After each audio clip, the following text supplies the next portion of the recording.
हम लोगों ने पिछले क्लास में जो 12th क्लास था उसमें हम लोगों ने पढ़ा था SMPS, मदरबोर्ड, माइक्रो प्रोसेसर।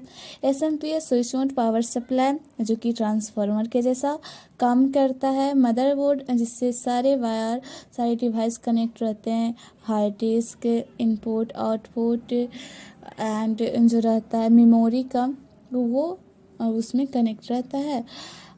और जो तीसरा था वो माइक्रो प्रोसेसर था जो कि हमारे डेटा को देते हैं, उसको प्रोसेस करके आउटपुट हमें देता है। और आज जो पढ़ेंगे टाइप्स ऑफ कंप्यूटर, कंप्यूटर के कितने प्रकार हैं इसके बारे में पढ़ेंगे।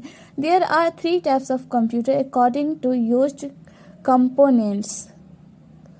पहला digital computer, analogue, hybrid computer. अब डिजिटल कंप्यूटर क्या है? It is most powerful computer are available in the market. The digital computers understand only binary digit 01, so is called digital computer. It is found is following fields. Example: homes, a school, institutes, banking, business, etc. जो हम लोग use करते हैं वो digital computer होता है। और ये जो रहता है पावरफुल तो होता है, साथ ही साथ में ये जो समझता है 01 जो था कंप्यूटर का अपनी भाषा था, लो लेवल लैंग्वेज जो मैंने पढ़ाया था 11th क्लास में, आप देख सकते हो। और ये पाया जाता है होम्स में देख सकते हैं, इसको स्कूल में देख सकते हैं, किसी भी इंस्टीट्यूट जैसे मॉल में या फिर कहीं भी होटल में। तो इंस्टीट्यूट किसी में देख सकते हैं, बैंकिंग में या फिर बिजनेस में देख सकते हैं। ये हर एक जगह डिजिटल कंप्यूटर दिखाई देता है। एनालॉग कंप्यूटर क्या होता है? The analog computers measured a continuous data on any scale. It is mainly used in the field of electric. It is measured electric current and electric voltage.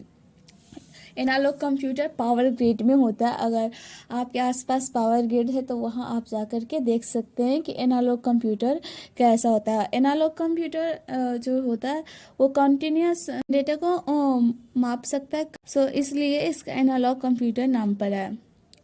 जो हमारा अगला है वो हाइब्रिड कंप्यूटर है। Hybrid computer क्या होता है? नाम से पता चल रहा है hybrid. The hybrid computer use both components of digital and analog computer. Digital computer और एनालॉग कंप्यूटर का जो मिक्स है वही हाइब्रिड है। वो कहते हैं ना कि हाइब्रिड, अगर कोई सीड रहता है तो किसी दूसरे का सीड लेकर के किसी दूसरे में फर्टिलाइज करते हैं तो एक अलग सा बनता है। उसी तरह से डिजिटल कंप्यूटर और एनालॉग कंप्यूटर को मिला करके और हाइब्रिड कंप्यूटर बनाया गया। The digital computer are classified into 4 categories according to processing speed and storage capacity. अब ये जो था अकॉर्डिंग टू कंपोनेंट्स के आधार पर 3 प्रकार का था। अब देखते हैं साइज के आधार पर, स्टोरेज के कैपेसिटी के आधार पर और इसके स्पीड के आधार पर कितने प्रकार का होता है। There are 4 types of computer according to processing speed and storage capacity. First, microcomputer, second, mini computer, third, mainframe computer, and fourth, supercomputer. पहले सबसे पहले देखते हैं micro computer. It is first type of digital computer. It is also called personal computer.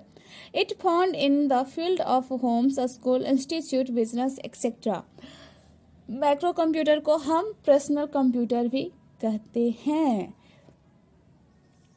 Mini computer, the mini computer have more processing speed and large storage capacity than micro computer. A user can save one or more tasks to be run at the same times.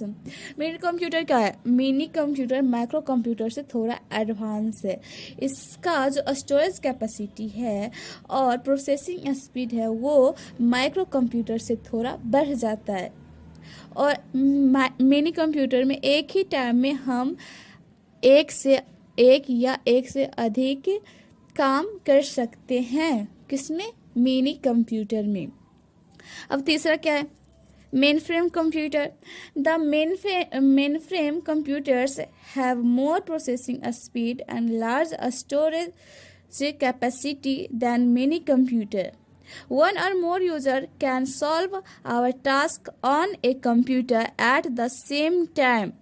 अब ये main frame computer mini computer का भी वाप निकला। कैसे? तो इसमें जो है मिनी कंप्यूटर में से स्टोरेज कैपेसिटी और प्रोसेसिंग स्पीड तो है ही ज़्यादा। ये इसका तो कोई है ही नहीं कि हाँ इससे कम है मिनी कंप्यूटर से या माइक्रो कंप्यूटर से। ज़्यादा है प्रोसेसिंग स्पीड और स्टोरेज। लेकिन इसमें एक और बात है, वो क्या है? इसमें एक ही टाइम में एक से ज़्यादा यूज़र काम कर सकता है एक कंप्यूटर पे। जैसे कि हम क्या कर रहे थे मिनी कंप्यूटर में, एक ही यूज़र एक था, कंप्यूटर एक था, लेकिन काम करने के लिए एक ही यूज़र एक साथ में दो या दो से ज़्यादा या एक काम कर सकता था। लेकिन मेन फ्रेम कंप्यूटर में क्या है कि एक ही कंप्यूटर में एक यूज़र या एक यूज़र से ज़्यादा, दो यूज़र, तीन यूज़र, दो काम, तीन काम, चार काम कर सकता है। अब सुपर कंप्यूटर क्या है? The super computers are large and expensive computer. ये सबका वाप है, सुपर कंप्यूटर नाम ही है super computer. Param, Anurag and Siddharth are the examples of super computer.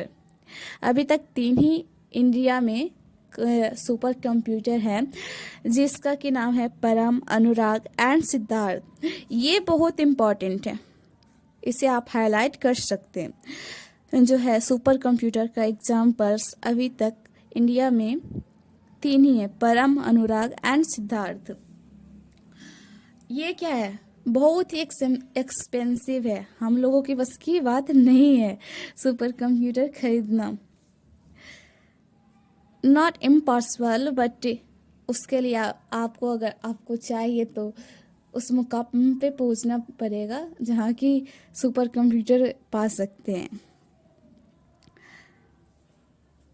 Which have been developed in India, the supercomputer are more processing speed and large storage capacity than mainframe computer.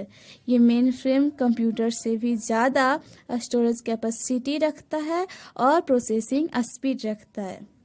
It is found in the field of scientific, example nuclear research, launching of rocket, satellites, radar, weather and for setting etcetera.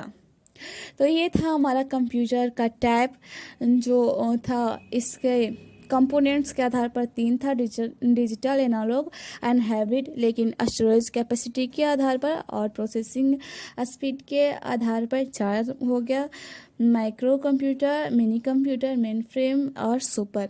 अब जो third आता है वो इसके size पर होता है, computer के साइज के पर होता है 4 प्रकार का।